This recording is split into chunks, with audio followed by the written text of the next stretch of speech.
Reconsidering the Concept of Reinfection in Helicobacter pylori. Reinterpreting repositivity phenomena through false negatives, clonal selection, and intrahuman evolution. Abstract. The reinfection rate of Helicobacter pylori in adults is often cited as around 0.2% per year. However, this figure is likely an operational classification of repositivity events following eradication, not a direct measurement of true new infections. By considering false negatives in eradication assessment, multiclonal infections at initial infection, post-eradication clonal selection, and intrahuman evolution, this paper argues that most repositivity phenomena can be explained by recrudescence rather than reinfection. In particular, a model where eradication eliminates the susceptible majority clone while leaving undetected minority clones that survive, regrow, and accumulate genetic differences over time can unifiably explain both same strain and different strain findings as recrudescence. Clinically, describing this as repositivity is more faithful to observational facts and appropriate as an expression that avoids unnecessarily amplifying patient anxiety. Introduction. When Helicobacter pylori findings become positive again after eradication, they are often classified as reinfection or recrudescence. However, rigorously distinguishing between these in practical clinical settings is difficult. Especially in general hospitals, clonal comparison via whole genome analysis or MLSD is unrealistic. What is observed on a daily basis is the raw phenomenon of detecting the bacteria again after becoming negative, repositivity. The position of this paper is clear. That is, when explaining repositivity in adults, reinfection need not be the primary hypothesis. Rather, explaining it through false negatives and the regrowth of surviving clones is more consistent from both probabilistic and ecological perspectives. Ambiguity of the reinfection rate figure. There are at least 3 issues with the value of around 0.2% per year cited as the adult reinfection rate. First, this value is, in most cases, not a direct measurement of true new infections. Second, it does not sufficiently exclude false negatives at the time of eradication assessment. Third, because the complete clonal composition at the initial infection is not known, the bacteria at repositivity cannot be definitively termed a newly invading strain. Therefore, this number should be understood not as a true biological reinfection rate, but as an operational value where a subset of repositivity events were classified as reinfection for research purposes. Probabilistic dominance of false negatives. To consider whether reinfection or recrudescence has more explanatory power for repositivity phenomena, a conditional probability perspective is first required. Hypothetically, let us assume eradication failure rate, 10%. False negative rate of eradication assessment test, 5%. Annual reinfection rate, 0.2%.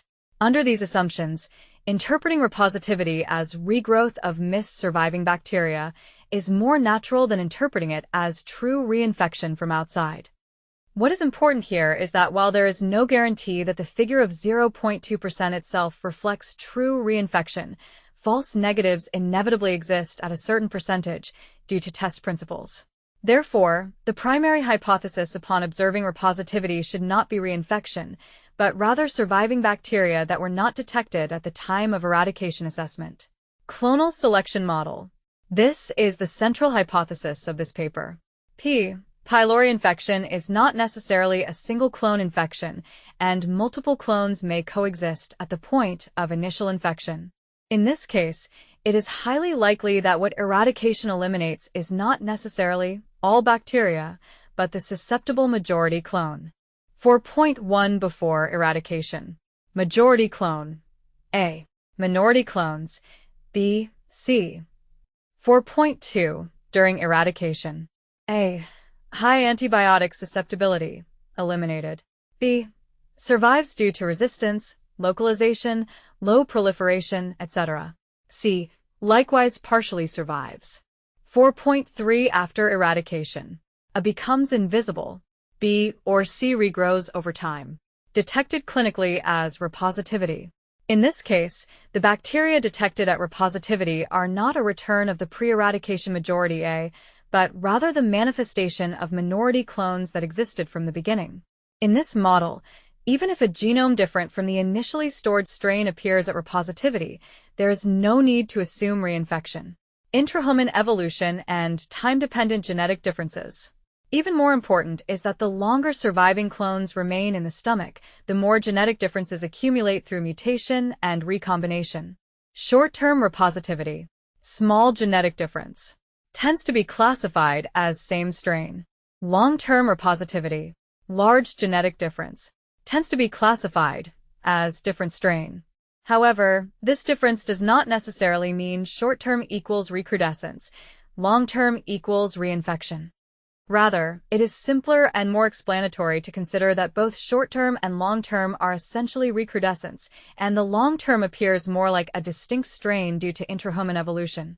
Therefore, the conventional dichotomy of same strain recrudescence, different strain reinfection, loses sufficient basis when taking into account multiclonal infection, clonal selection, intrahuman evolution, explanatory power of this model.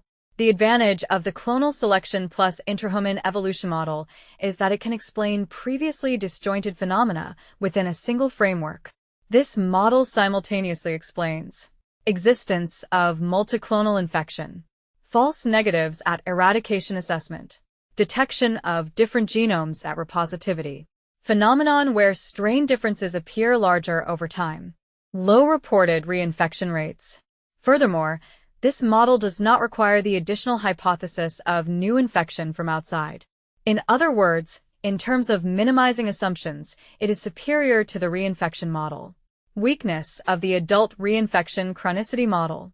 There are scarce cases that have cleanly tracked and proven that a new Pylori infection in an adult becomes chronic. While initial adult infection may be recognized as acute gastritis, evidence clearly demonstrating asymptomatic chronic colonization is not strong. Taking this point into account, viewing repositivity seen in adults post-eradication as a new infection having been established and become chronic requires too many additional assumptions. Ecological perspective. Within the stomach, various factors affect bacterial colonization, such as atrophy, intestinal metaplasia, pH changes, and competition with other bacterial species. Microbial ecologically, it is more natural for surviving clones, which had already adapted to the niche, to regrow rather than for newly invading strains to stably colonize this environment. Positioning of antibody titer. Serum IgG antibodies remain long after eradication and are not an indicator for determining the presence or absence of infection itself. However, a decrease in antibodies observed over time using the same kit can at least serve as an auxiliary reference point for seeing if it is consistent with post-eradication progress. Important here is that while it can be made explicit that the antibody model is purely a simplified model, what the 0.2% reinfection rate measures is ambiguous. Clarification of terminology. Terms used in clinical practice should be clarified as follows. Reinfection, strong interpretation implying new colonization of external origin. Recrudescence, interpretation as regrowth of surviving bacteria. Repositivity, observational fact of being detected as positive again after becoming negative. In the daily practice of general hospitals, strictly determining reinfection versus recrudescence is difficult. Therefore, in patient explanations, referral letters, and replies, the expression repositivity is the most honest. Conclusion. Repositivity phenomena following Helicobacter pylori eradication can be explained without invoking true reinfection. In particular, the three-stage model of eradication of the majority clone, survival of minority clones, intrahuman evolution accompanying the passage of time, allows for a unified understanding of both same strain and different strain as recrudescence. Therefore, genetic differences at repositivity are explainable through selection of clones undetected initially and intrahuman evolution. Adopting this stance, reinfection should not be an essential hypothesis, but treated modestly as an exceptional possibility. Clinically, basing terminology on repositivity rather than reinfection is more faithful to observational facts and does not unnecessarily stoke patient anxiety. Summary.